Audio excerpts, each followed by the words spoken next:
Hey everyone, and welcome to Awaken Life's podcast. I'm your host, Mark Smith.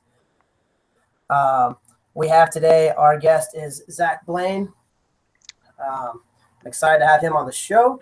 A couple quick announcements before I introduce Zach properly. Really big announcement. We officially Awaken Live with MadFit Magazine, and we're now carrying the #1 unconventional training source on our website. So look for that in the store coming up very soon. The merger took place last Wednesday. We're very excited. That's, for those that know, that's Mark DeGrasse's publication. And so we're excited to have that. And with that, we're going to have a lot of wonderful articles hitting our site. Bigger, much more quantity. And as always, we'll keep the quality real high on the content that we provide on the site. So it's going to be a great way to get a lot of coaches on the site and learning from all the best in the world about unconventional methods and thinking. So we're excited about that. And don't forget to check out our memberships, our monthly memberships as well. And we also got some really cool shirts in the store now. They're pretty bad A. So without further ado, I want to introduce Zach Blain, who coincidentally is one of the coaches I was referring to. He's one of our newest contributors. We're happy to have him on board writing for us. He'll probably be putting something out with pretty good regularity. Zach Blain is a coach in Oregon, Southern Oregon. He is a very unconventional guy. I've actually enjoyed following his stuff on Facebook. We'll talk about that a little bit during the show. He started with hammers and sort of led into some other tools, kettlebells, maces, etc. And he has a very wide range of clientele, starting from age 8 all the way to 92, which is probably the biggest range I think we've had on the show today. So I'm going to turn it over to Zach, let him talk about himself a little bit more, introduce him. Zach, welcome to the show. Well, thank you. Thank you for having me, Mark. Like you said, unconventional trainer. I came about it a little bit later. Grew up in Oregon, went to school here, went to college here, and then left for a while and actually worked in Europe for 8 years teaching and picked up a lot of my methods there. I got introduced to sledgehammers over there through friends, and then also got introduced to kettlebells. No particular style, just the equipment. All of that stuff was really something I took to growing up doing a variety of different sports, and believe it or not, a little bit of dance and martial arts. Dance was my original introduction to movement. Picked those up, slowly worked my way back to the United States, opened up my training studio here, which is Dynamic Fitness in Klamath Falls, Oregon. And just one client at a time, started taking those methods and applying it to each individual person, kind of building a baseline, getting them to move better as opposed to move more, and then applying a variety of different methods that I picked up from different schools to make them move as efficient as possible, and then make them even more dynamic through a variety of different things, from sledgehammers, Indian clubs, maces, kettlebells, body weight, suspension, and it's kind of built into a really good thing. And I was just only recently starting to explore it online. So I'm very, very happy to be on the show, and thank you for inviting me. Yeah, our pleasure to have you. And it definitely sounded like, my kind of guy. I dig the whole movement concept. Move better first, as Gray Cook would say. First move well, then move often. Exactly. Yeah. And sort of take that approach and weave it into your clientele. What school did you go to in Oregon, by the way? What college? I went to Southern Oregon University, and then afterwards left for Europe. So yeah, I finished here in Ashland. I was hoping you'd say Oregon. I'm a huge Ducks fan. People always ask me why, because I'm out here on the East Coast. My first love in life is track and field. I grew up being a track athlete, and of course, nobody needs to, overstate their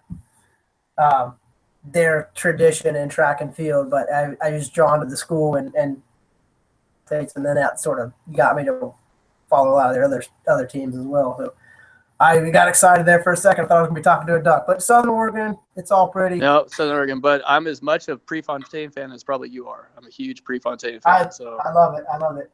yeah, and Track and Field USA, it's all about track and field here is huge, and we get a lot of athletes coming up that are always into that. And of course, if you get to go to U of O, that's very high level stuff for track and field. Great place. It's the Mecca. I'd love to get out there and check it out. So college there stuff, and by the way, props for dance. I was a competitive ballroom dancer in college and did some martial arts as well. So it sounds like we definitely have a lot of similarities. Yeah. To me, dance is the highest expression of movement. I've actually posted a lot of dance videos lately, but so getting back to not the YouTube, but the Facebook videos. One thing that I think you do that's really cool, and I wanted you to elaborate on a little bit, is you always put the percentage of your body weight. Yes. Yeah, I with think an implement. And go ahead and you share your thoughts on that. I have my own thoughts on it, but I want to hear what you have to say, and I want you to share with our listeners because I think it's really unique. And you're very consistent with it. I really try to approach that with my clients as well. We all come to a movement with different problems, different issues. We got guys with short legs, long legs, short torsos, super skinny frames, big frames. And I always work into, especially like with kettlebells, trying to get people up to, say, swinging a third of their body weight, moving in a certain way where if they're loading one side of their upper body, what percentage of that body weight is it? And of course, the ultimate goal would be to get up to your body weight, which I'm slowly trying to do with kettlebell swings and swing 100% of myself. I just think it's a great measure for your own feedback. You get a really good idea of just how much you're controlling external mass in relation to yourself. So if I can swing at 100% of my weight, I really know that I've got great power underneath my mass, and I can project a lot of power based on how much I weigh. If I'm pressing half my weight, it'd be a great indicator that I can really control a lot of load over my head with a very locked out elbow. So it's just, for me, incrementally, when I keep coming back to my own notes or clients' notes, I can see a lot of improvement just based on what kind of percentages they're moving or able to stabilize. It depends on the context, but to me, it's always been really good feedback. Yeah. I'll use a deadlift, for example. You might have somebody that's a 600-pound deadlifter, but the guy weighs, 280 to 300 pounds, right? Yeah. You have a guy that's 140 and can pull 420, and that's like 3.5 times his body weight, or 3 times his body weight. Which is a phenomenal achievement. Which is, it's just crazy. So I like that you put the percentage there because a strength is relative to the person. The strongest person in the gym is not always the person that has lifted the most weight. It's the person that's lifted the most of a percentage of his body weight. Take that argument, well, in what manner did they do it? Was it a very traditional, conventional lift, or did they have a log that was 2 times their body weight on one shoulder that they were able to get up there? And then that becomes very arbitrary because it's very hard to standardize something that's odd. Yeah, I think that's a great way to look at it, Mark. It's very difficult to, when you're in this field where you're trying to get stronger. It's very easy to compete with other people. I see this guy on YouTube lifting massive amount of weight. I just need to go lift that. And I think when you add in percentages, it brings the discussion back to just competing with yourself, and it gives you a lot of ideas about asymmetries. Whether can you press half your weight on your dominant side, and then what would it be in relation to your left side? Is it really out of whack, or are they basically the same? And of course, ideally, you would want to be able to press the same on both sides. So usually, I'll have photos where I've done something that I'm proud that I eventually got there, but I'm only able to do it on my right side. And then when I'm able to really manage it on both sides with the same amount of weight, then I really feel like I've kind of moved up. And sometimes you just can't do that. Everybody's got some issues they're working out, or old injuries, things that they're trying to work through, where you're still 18 on one side, and then you start feeling your age a little bit more on the other side. So it's a good way to kind of use those numbers to meet in the middle and see if you're making some progress on both sides of the body instead of just progress by moving up in the weight. Yeah, and you know, back to measuring strength, I think that there's this. I think maybe it stems from your sort of traditional gym culture, like,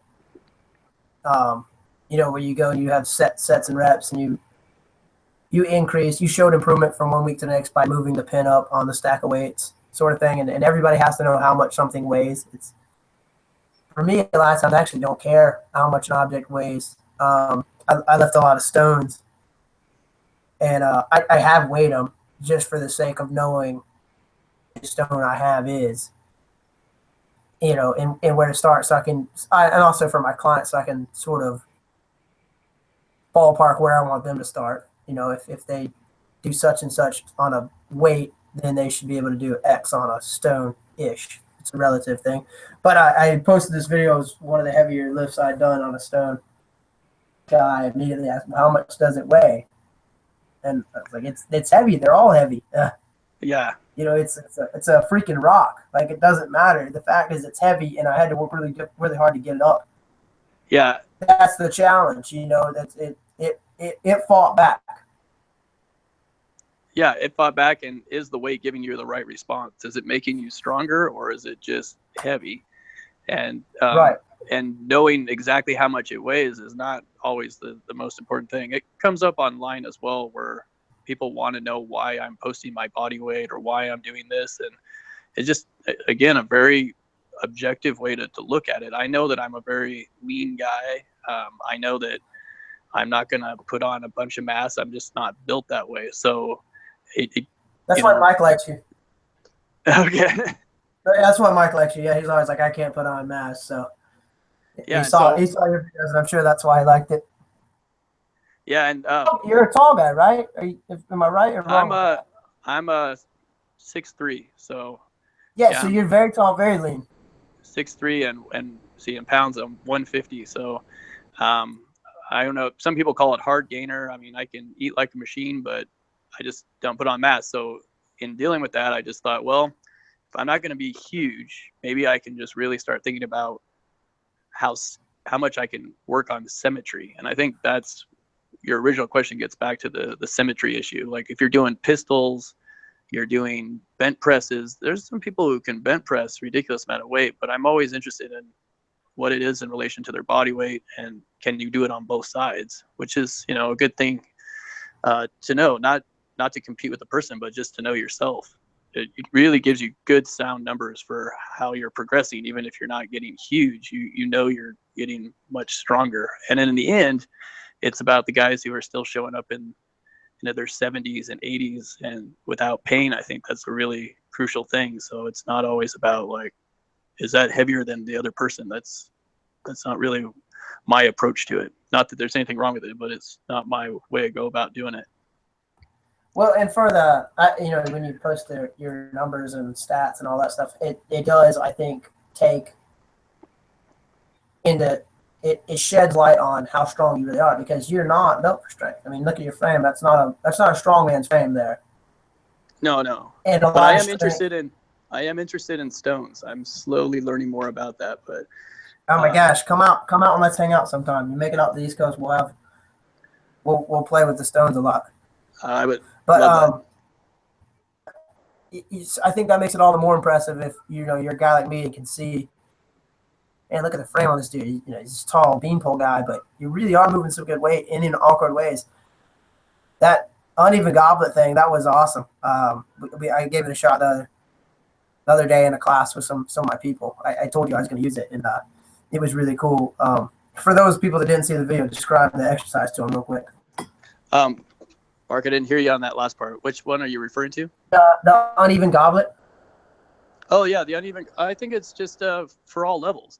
A lot of people like to look at the goblet squat in a very traditional way. You hike it to the horns, you hold it collarbone height, you use it to pry your hips open, and phenomenal exercise, fantastic for mobility, all kinds of things. But you're starting to see more goblet type variations. bottoms up versions or crush versions that a lot of people are doing. And what I was just doing is when you tilt it to the side and load the frame pretty much the same way, but you stack it all to one hip, it will give you a lot of feedback on just how much you favor one hamstring, if one lat is too tight, and just how much better you are at it on one side. And that could be somebody who's just starting to get a little bit stronger and is, feels secure in their grip, to someone who really wants to take it to the next level and do it with some of those monster bells that Rogue makes. I mean, if you can hike those up and get them tilted, you tilt the bell to the side, you load all the weight up into one lat, one hip, and you force your body to deal with maybe the fact that it's so much stronger on one side. So you're fixing a lot of problems, but at the same time, making yourself a lot more efficient for doing those things. So when you do add volume, you're not causing any future issues to the hip or knee. You use the term feedback a lot. I of course am familiar with it. How do you use feedback so much, and how do you use it with your clients? Do you have them give you the feedback, or do you spot it and say, hey, this is what I think's going on?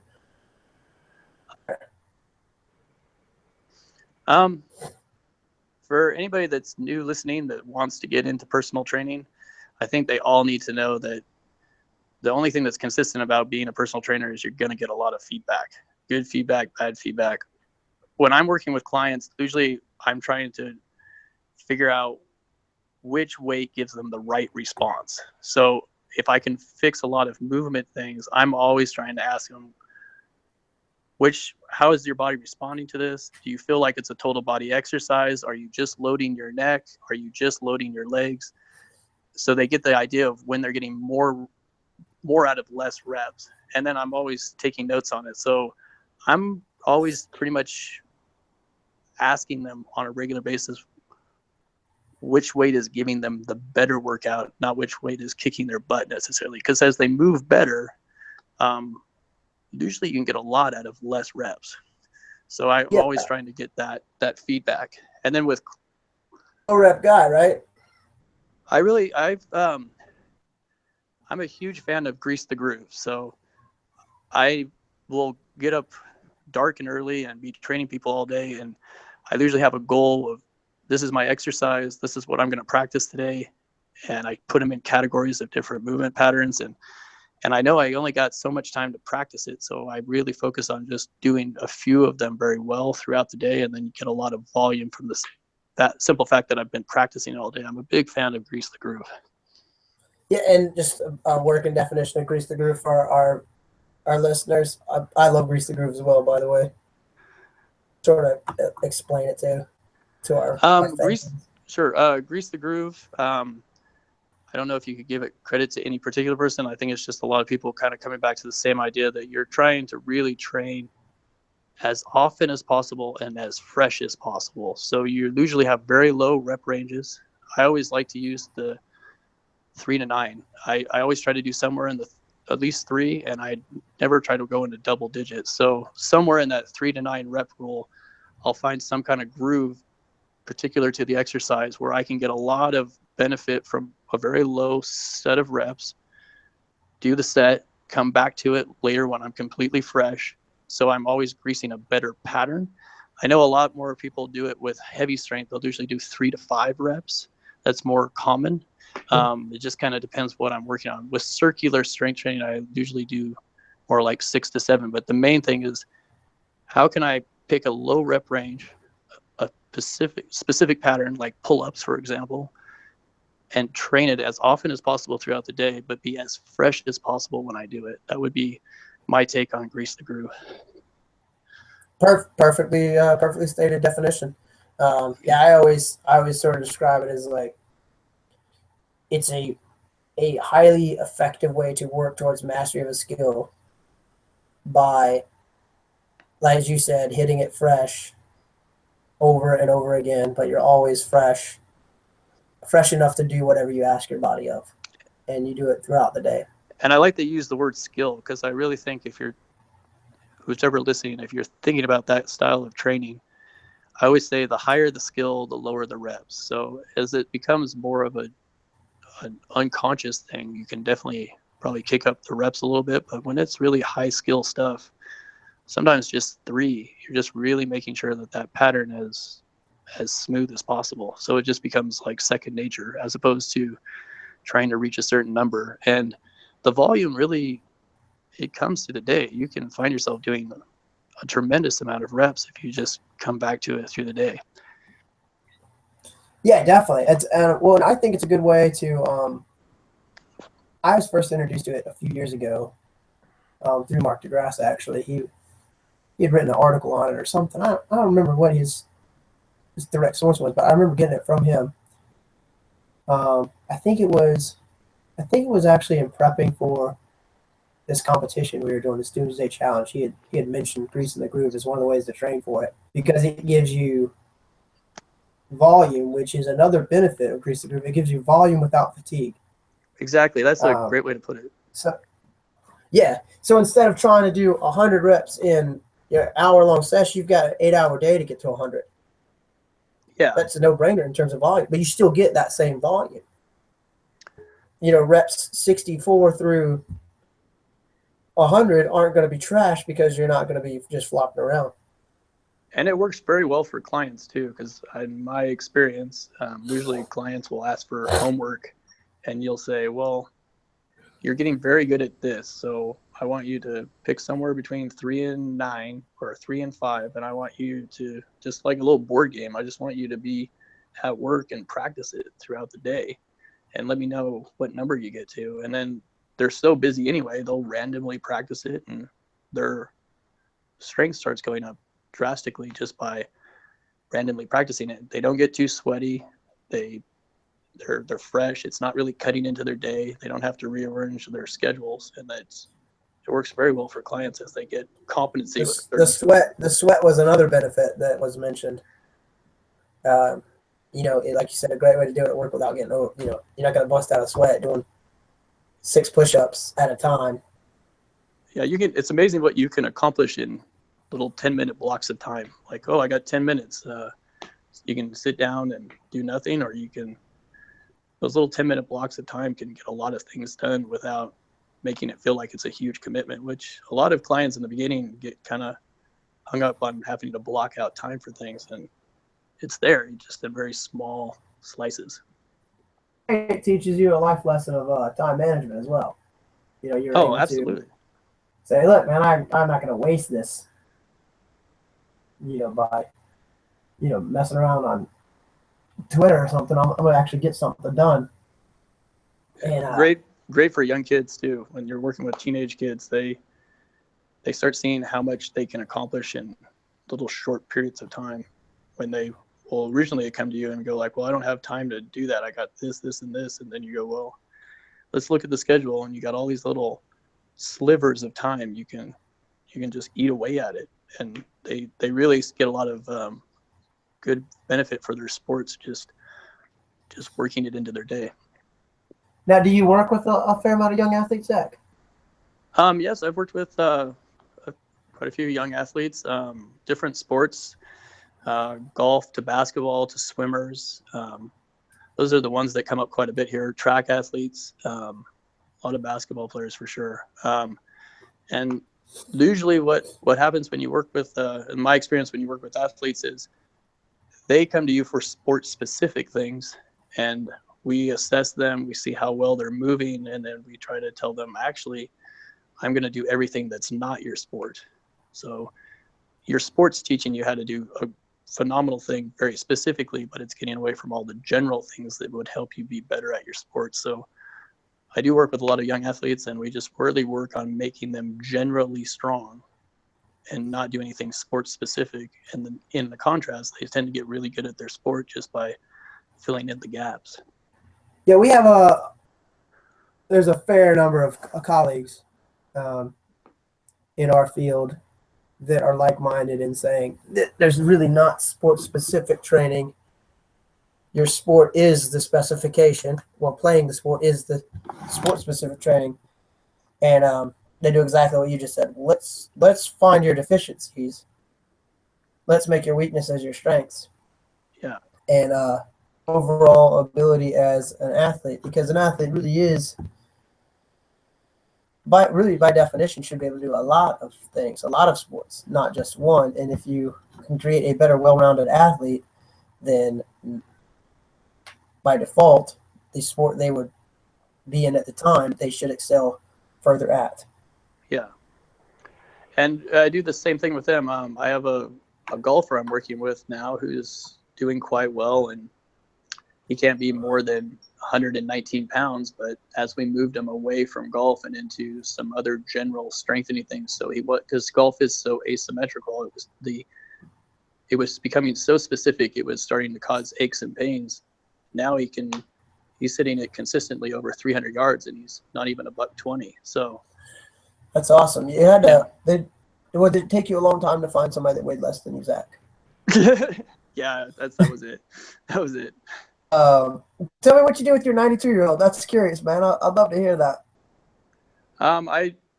At that point, we're just doing a lot of things seated, trying to the movement had become restricted to the point where it needed to be in a seated position, but still there's so many things you can explore. I mean, even if I haven't had the opportunity, but if you've worked with someone who's paralyzed or different things, there's a lot more things you can make them dynamic in, even if you cannot work the lower body.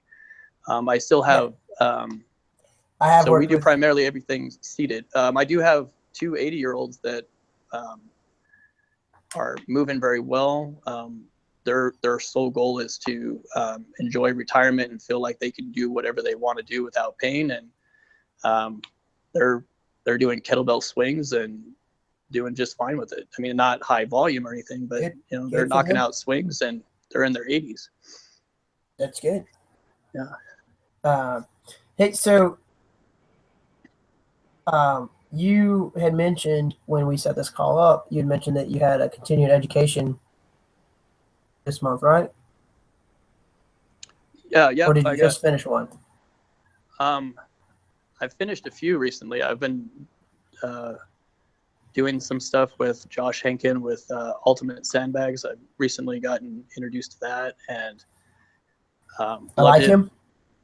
Yeah, we just put a video of his up this week. I made one. Yeah, he really keeps you in check on that was my start in sandbags. Oh, I love them. I mean, I'm new to them, but I love them. Years ago, I started with his stuff and his sandbags. That's all I could find on YouTube, and then I found his product, and I love the sandbag. It's just an honest tool. Like you either do it or you don't, and it's gonna work the whole time. We're thinking and there's so much you can do with it. I mean, it really, because of the way it moves, you can do some cool, funky stuff with it.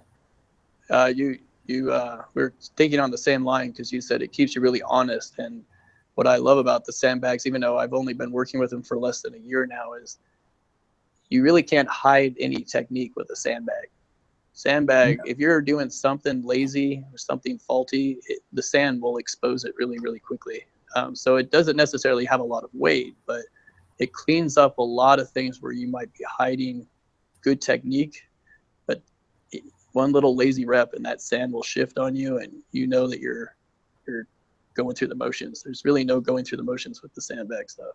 Yeah, the one that stands out to me is a rotational lunge, where as you drive your hips, the height of the bag increases, so the swing back has more momentum and more force. Yes. And you can do it with a 35-pound bag for a guy my size, and it'll start to get you. It burns pretty quick, but you're right. Like one misstep, and you're falling over almost. It's pulling you to the ground, because it just creates so much force getting it moving like that, and you're already on an unstable platform. Yeah, I think it's tremendous for athletes, and me with a grappling background, I fell in love with it immediately, because it was the bigger, heavier sandbag was as close as I could kind of get to the weight of a person without having a person. I understand that. Yeah, and once that sand shifts, like sometimes you can fill them up with too much sand, but when you get really good at kind of manipulating them so you do feel that shift in there. It really self-correcting thing. He came up with a great concept there. Yeah, really, it did. I know he didn't invent the sandbag. They've been around for.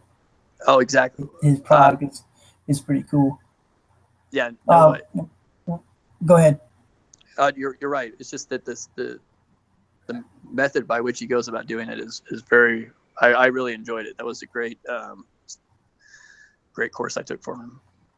And what else, man? I think it's cool, dude. I'm a huge fan of continuing ed, and so share with us a couple of those, and then I want to explain why it's so important for some reasons maybe we haven't thought of. Also, recently I went to Park City, Utah. Great place to visit a friend of mine named Kevin Rail, doing phenomenal stuff with body weight and Indian clubs. Really great stuff for just training the nervous system. So we did a lot of circular strength training things. He's got a new site that he's just launched, and he's really doing some very innovative things with that. So I really enjoyed that. I love the coordination and strength. And that's why I really like sledgehammers, where you're really working the mind and cross patterns and everything. And we went through a lot of things there in Park City.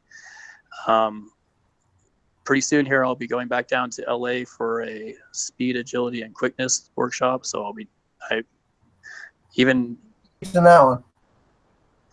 I have not been given the instructor yet. That one's through National Academy of Sports Medicine. So I'm interested what they're got to do. Yeah. So I really try to pull from everyone. I don't try to focus on one school. I figure everybody's got some good ideas. France Steidman's down that way.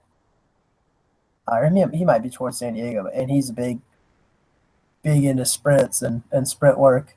Yeah. And he's got some great stuff. You've mentioned CST twice, circular strength training. Have you gone to the certification? You mean through Scott Sonnen and everything? Have you actually gone through one of the courses? No. Whatever you see online there is just I've tried to keep myself connected with the right people, and whatever you've seen demonstrated online is just me teaching myself. That's cool, man. Yeah, it's some good stuff there. I haven't taken the course, but it's some really cool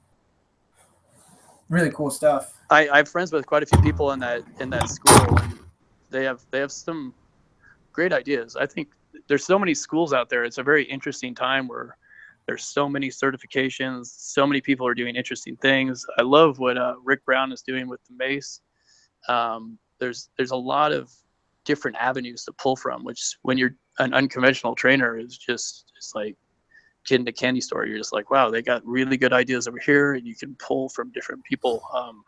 And of course, kettlebells are a phenomenal way to bridge the gap through a few things. So it's just, you're moving dynamically through space, and there's so many tools out there, none of which are really new. But there's a lot of people that really know how to use them well. And now with social media, it's so easy to connect with people. You can learn a lot. It's kind of it's a very exciting time. Yeah, that's kind of been the biggest thing I've seen here in the last couple of years, is the connection to other people through social media. And for a while, there wasn't much out there. There was some YouTube videos.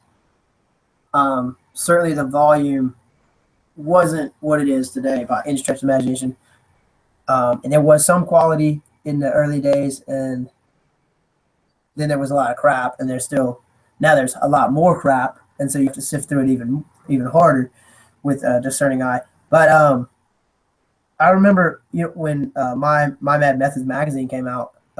That's sort of where I started getting all my information, which is now MadFit magazine. Got to do a little plug there, but completely to what we're talking about. I would read what these guys were writing. Guys like Rick Brown, guys like Dave Hedges. I wish I could list all of them. There's so many people out there doing. Oh my God, so many guys. Really amazing stuff. John Wolf, like all these guys would write. Scott Son, and they would all write these articles for My Bad Methods, and I was eating it up as a young trainer, as a young unconventional trainer. With I had the tools that I just thought were freaking awesome, and stuff like that. So I was like, man, this stuff makes way more sense than just lifting weights. And I would read this. I would read each issue like 6, 7 times. I mean, I just keep reading it over and over again. And then I was like, man, I'm like learning from these other coaches, and it was creating a community of education, which I thought was so awesome. They really exposed you to a lot of different implements, that there was just so many ways to go about this. If the patterns are really good, there's a lot of different methodologies that you can pull from. And they got on that really quick, and they did some amazing work, and they still are. It's just now it's coming from all over the place. I'm taking notes on people's stuff all the time. Well, and I think one thing, the phrase that you're using shows your maturity as a trainer and a coach. You keep saying like the patterns and the methodologies, because when I was young, an immature trainer, but very eager and hungry, I was just looking for cool exercises. Yeah. Right? I'm looking for, oh, that's cool. I haven't thought of that. I was just looking for different exercises to spice up the training with my clients and hopefully throw something at them that they've never seen before. And they were like, wow, that's awesome. As I grew in my training and coaching and philosophy, biology came, and the sort of the madness, the method behind the madness. And there was a reason why I was doing things, and it all started to congeal together to a system. And, it became back to what you're saying, patterns. It's like, hey, I just want you to have good patterns so that you can have the freedom to do anything with these weights. You want some cool Russian dude doing this flow with a kettlebell, basics mastered, good patterns, you should be able to put this together, because the system would be able to compute that flow. Yeah. Oh, and absolutely. I would probably, I don't know if they originally came up with it, but when I first heard people from, and now they're different, but when Dragon Door and RKC and Strong first started bringing up ideas, same but different, that just really registered with me. I just like, okay, same but different. So how could I use all these different tools, make them appear to be relatively different, because people do get bored. It is one of those things you're going to face when you train people. They don't necessarily want to do the same stuff all the time. But how can I make them scale them back to where they're really only doing about 5 things? And people disagree about that all the time, but there's really not too many ways the body moves. So can you start pulling from different avenues, getting people really good at basic patterns, and then when they get really sound at it, maybe they could add a building block to it and make it a little bit more dynamic. So it really, to their body, feels the same, but it's still same but different. You're just adding an extra building block because they can move better. And that really registered to me when I was getting into this business and trying to figure out how I was going to do it my way. Are you going off the five things, basically hinge, push, or hinge, squat, push, pull, rotate?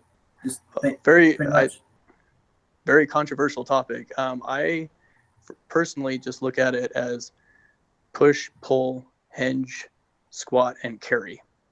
And I know that you can add gait to that. You could add locomotion to that. You could add locomotion. But the more I try to add stuff to it, I keep trying to break it down and make it as simplified as possible. So usually when I'm moving with body weight stuff and locomotion, gait, I tend to think of those as carry, because you're still dealing with gravity, you're still dealing with bad posture, so you're carrying your own weight. So I just tend to push it into that category, but I know that that's very hot topic. There's a lot of people that look at it differently. No, we like controversy on the show. It gets the ratings. Bring on the controversy. So you're gonna say carry lumps into gait and locomotion, because typically if you were doing that pattern, you would have load with you. Yeah, you're carrying your own. You're carrying your own weight. Your body weight. You're carrying your own weight, and you're going to have to deal with the gravity. You're going to have to deal with poor posture, which could exemplify the gravity. You're carrying your own weight. And then of course, when you add loaded carries to that, it's just a way for me to simplify it. Now I know you could definitely, I love the animal patterns. I think they're fantastic. I think training bipedal as well as working in quadrupedal patterns are very significant for strength. Learning how to crawl is huge for getting stronger. I just tend to put them into carry because you're learning how to carry your body through space. And then of course you can always add load to that when time comes and you have loaded carries. But yeah, that's definitely one of those topics that could go on forever. And I'm sure a lot of people would want to add patterns to it, but I'm always trying to say, like, how can you make it as simple as possible? Like, when you're moving through space, you're going to go into a squat, maybe you're going to extend into an overhead press, you're going to pull. How can you break it down so you're really, because your clients are only going to want to hear so much of how deep that conversation will go. So when you're speaking to a new client, they understand squat, press, pull, carry something, carry your own weight. Hinge is usually the one that takes a while for a lot of new trainers or clients to learn, but it Hinge keeps is a it pain very in the ass simple. Sorry? I said Hinge can be a pain in the ass to teach. It's because a lot of people have lost it so poorly due to their lifestyle, and it's how we cue the swing, the deadlift, a good morning, and it's hard to get people into that position sometimes. I use a stick, and that helps. Yeah, I'm a big fan of that method. Push your tailbone into the stick, and keep the back of your. And it's your source of power too. I mean, it really comes back to if you're chambering kicks, adding rotation, hitting a baseball or a golf ball. You need to know how to hinge if you want to add power to things. And yeah, it gets frustrating as a guy that has his hinge and hasn't lost it, and even as a coach, I'm like, how did you lose this thing? Do you not do anything in life? I mean, it's just, I use it every day when I'm not thinking about it. I mean, even just picking my kids up, I hinge to get down there. Yeah, it's just one of those things. Like, how can you not get your ass back right now?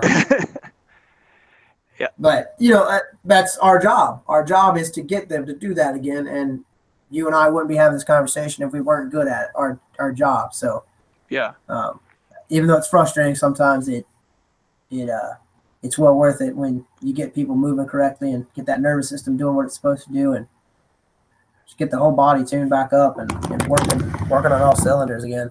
And that's what's so great about unconventional methods is not everyone responds to an exercise the same way. So like it could be the most phenomenal exercise in the world that everybody's doing, but when you're establishing a baseline for a client, there's a lot of factors to take in. There's a lot of health history to take in. Everybody's carrying some kind of injury from the past where they tried to do something a certain way, and to have all these different methods to unlock those basic patterns it not only keeps it fresh for them, it allows you to keep looking at it from a different perspective, because all these things that a lot of trainers take for granted, when someone hires you and they sit at a desk 60 hours a week crunching numbers, those things you got to have as many ways to approach as you can so they can bring these simple patterns back. And there's not the right answer for every single person.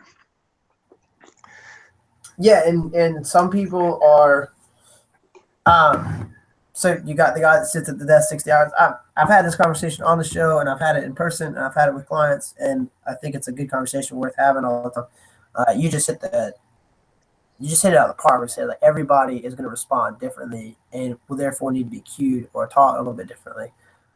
You might have that office worker that, going back to earlier part of our conversation with Grease in the Groove, that is all in on it and goes, sure, every hour or so for 10 minutes, I can step aside from the work, or even for just 3 or 4 minutes, and I can do something. It's going to help me in the long run and work as homework. And throughout the day, I will accumulate a volume that will help me lead towards a mastery of a skill or a skill progression and developing my overall strength and coordination. But you might have that person. Then you got that person who maybe they've got a job where they might work at home.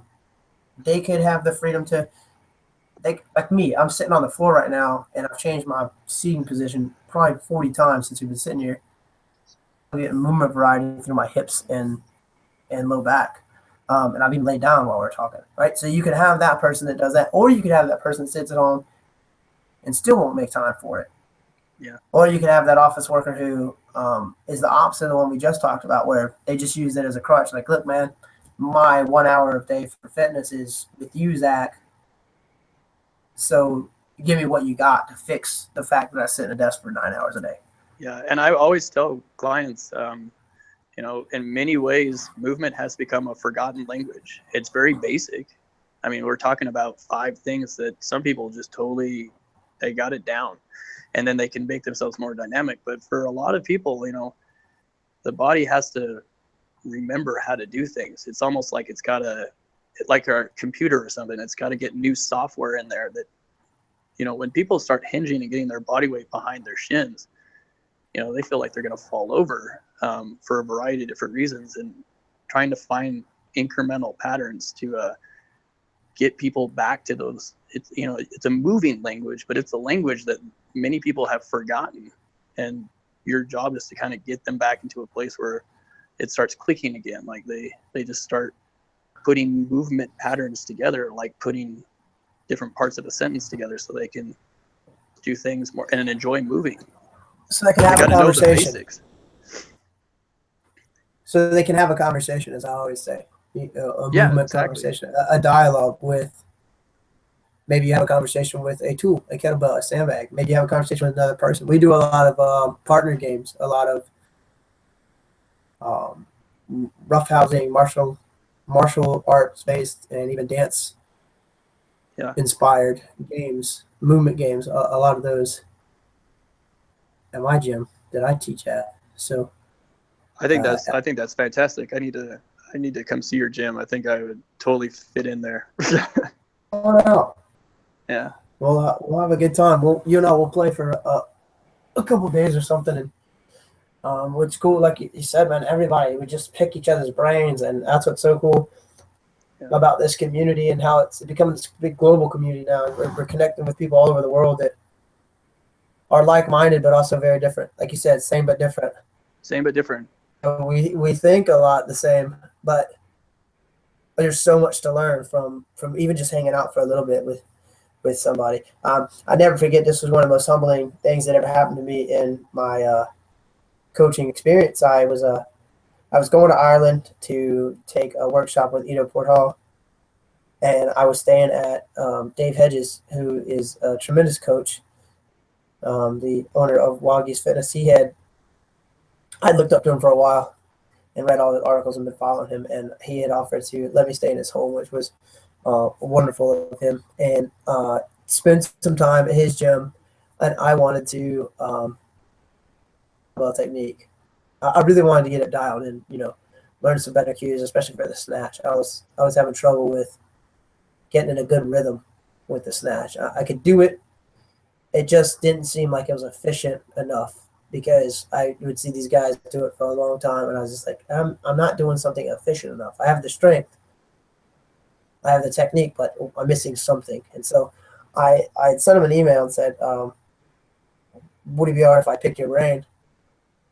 And his response was, sure, I have just as much to learn from you as you from me. And I thought it was like total shit, because I was like, there's no way, like, this guy is so smart and everything. But his point was well taken. It was very humbling, and it warmed me up, it made me smile. But you have something to learn, because everybody has a different take. And he, of course, had been in the industry so much longer than me, and he's just, to me, such a great coach. Yeah, I was blown away by that. But it's guys that get it know that it doesn't matter how long you've been in, how many certifications you have, how much you know or think you know. You can learn from a guy that's even just walked out of their NASM certification, turned their paper in, and just got their first T-shirt, and doesn't even have a job yet. Yeah, and every time I'm in those situations, I think Anthony Eisenhower, he does some stuff with you guys. Man, he's the man. He's one of our big time contributors.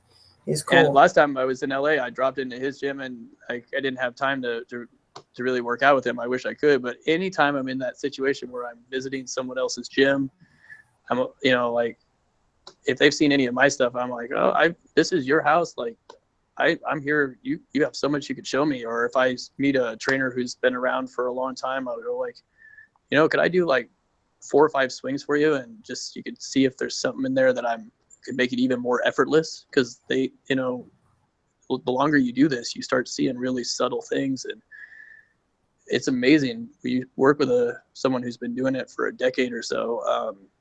They can see little tiny things because they're just had the practice, and you're like, oh, I didn't look at it that way. And then it not only makes you a better teacher, it helps you with your own journey into strength. Oh, definitely. You should, next time you go down to Anthony Eisenhower, let him kick you. I'm just do it, man. Just do it to see how it feels like. To see how it feels. I don't know if I want to kick from that guy. That guy's got power, man. I don't either, man. He's got his legs are trunks, dude. Yeah, we had him on the show. You should go back and listen to that podcast. That was a good one. Oh, absolutely. He did some articles with you guys I really like too. And it's what cool thing about going down to LA. There's so many trainers down there, and I wish I could just list them all off. But sometimes I just want to go to different parts of the states and just do like a little get my Google Maps out and just be like, okay, I'm gonna go spend 3 days and just visit these 7 gyms because I've heard so many great things about them. Because if you go to certain areas, it's amazing who's in some of these places. They've got some great ideas. Like it's like real continuing ed, just going there and going like, could I just drop in on one of your classes? That to me, that's the best kind of continuing ed. Dude, what you just said might be the highlight of this entire podcast, because I've been kicking this idea around for a while that somewhere along the way I was like, man, you know what? These certifications are so damn expensive. And at the end of the day, it's a piece of paper. Like, so I've been in some certifications where I walked away changed, mind blown, full 180 on what direction I was going as a coach and trainer. Right? I've been others like I picked like one little nuance up, and I was like, shit, man, that was kind of a waste of money. And I've been to just some weekend workshops that were phenomenal. But I think what you just said is, I think that is sort of the next level of like where education in personal training and in coaching is. It's almost this like, not, you don't have to be like a total rover, but like it's sort of like traveling mini apprenticeships. You just sort of like shadow a guy for, like you said, a weekend. Go find a coach that has been at it a while. Go just spend a weekend with him. Take one of his classes. See if you can sit down with him over coffee or a beer or whatever for, and just talk to him like you and I are talking right now. Yeah. And you just start to. Can you imagine how much knowledge you would accumulate? Yeah. And picking that up. And you wouldn't have to do it all the time. I'm not saying you have to quit your job and do it, but if 5-6 times a year you could just pick up and say, well, man, I'm gonna be gone for 4 or 5 days and go check out this guy, especially if you got some good local talent. Or if you could go to a different part of the country and take a trip a few times. Tremendous. Yeah. My wife teases me all the time that I'm going to go do one of my Vegas trips. And by that, she means I'm going to go to some hub, like pick any city in the United States, and I'm going to find out who's there. And I'm just going to go to their classes for 3 days and think it's the best thing ever. I'm going to take notes and just, they do this and I know they do it really well. And I'm just going to sit in the class and sit in, and I know I'll learn a lot, and then I'll bounce over here and sit in and learn a lot. And, to me, it's just a fantastic way to keep building your craft, because I think all of us are very good at our craft. We spend more time doing certain things than other things, but the more I see stuff online, I'm just blown away. I'm like, wow, I did not look at it that way. So I'm like, it's really cool that I can actually do that remotely now, where before I used to try to travel places and you'll see them and stuff, and then they'll post videos all the time. I'm like, oh, I didn't look at it that way. I'm going to take some notes on that and see if I can make some of my stuff better. And I think we're just learning off of each other. It's great thing to have. I love your hunger and passion. I mean, how years you've been coaching? I came back to the States in 2009. And then I opened my business in April of 2010. So this April, I'll it will be 7 years now that I've been running a place. So I get up at 3 every morning. Exact same time frame as me.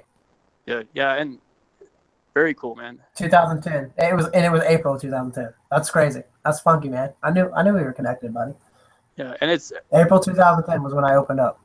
Yeah, and I think that's how you last that long, because if you think you have this game all figured out, you're not gonna, you're either gonna get burned out, or you're not gonna continue to grow your own strength. And it's what's really interesting is you got all these different people giving you a variety of ideas to make you stronger, make someone else stronger, make you a better coach, make you a more efficient coach. Maybe you over cue. There's a lot of different things you can learn from it. And if you just get the piece of paper and go like, now I'm a trainer, you're not going to stay in business for a long time. You got to really make an environment where they know you're learning, they know you want to learn, they know you don't have it all figured out, but they want to hang out with you, because every time they come back, they're a little bit stronger and they're moving with a little bit less pain. And you just keep getting better at that craft, and people want to stay with you. They want to keep coming back. Yeah, that's there's something to what you said. Even if they know you don't have it all figured out, but if you're willing to learn and willing to figure it out, or can point them in the direction of somebody who does have it figured out for that specific issue, then there's a lot of respect to be gained. In that, you're not gonna be able to bullshit a client for but so long before they're like, look, this guy doesn't really know how to help me right now, and he's just saying he does.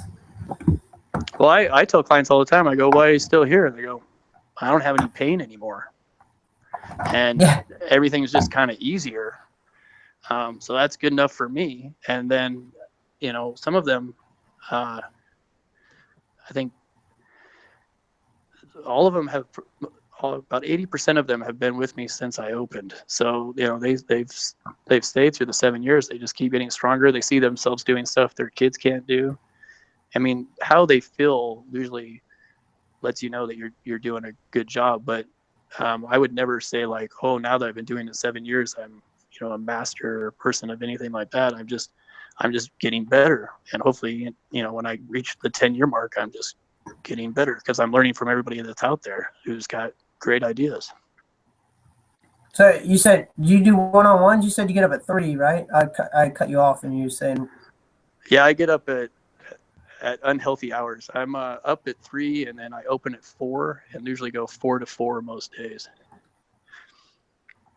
At least you get out at 4. Man, you have clients come in at 4 in the morning? I have my first client every day is at 5, but I'm there doing all the other stuff, cleaning up, getting notes ready, that kind of stuff. But no, believe it or not, though, I do get phone calls for 4. There are people that really like to get at it really early in the morning, but that's too early for me. Oh man, that's those hours make farmers look like they're sleeping in. Oh, there's a big farming community. There's a lot of guys that are getting up way earlier than me. That's crazy, man. That's crazy. Yeah. Well, look, man, that's about the end of our time. That's a pretty good wrapping up point. You're part of the contribution team now, so we're definitely not heard the last of Zach Blain at Awake and Alive. Is there anything you have coming up? Any events or workshops that you might be teaching or hosting? Anything coming up, or anything you'd like to share with the audience? Anything you'd like to plug your website, all that stuff? Go for it. Not anything right this second. I'm just getting into the online stuff, so I'm going to start expanding the online thing, start venues of social media, and look into building up a website. So I have those things coming, and I really look forward to contributing more with you guys, and this opportunity to do the podcast is great. So I'm just getting into the web world and stuff, and I'm going to start expanding on that slowly. So there's more to come, and I'm just doing it incrementally. But well, brother, we are happy to have you on board with us, and we're most grateful that you spent your time today with us on the podcast. That was a really cool stuff that we covered there. So anyway, man, thanks. And thanks everybody for listening. And later this week, Mike DeCroce has actually got a cool podcast going up with one of the authors of the documentary that came on. Josh Berkman, I think is his name. All right, guys, thanks for listening, and we'll catch you guys next time on the Awaken Live podcast.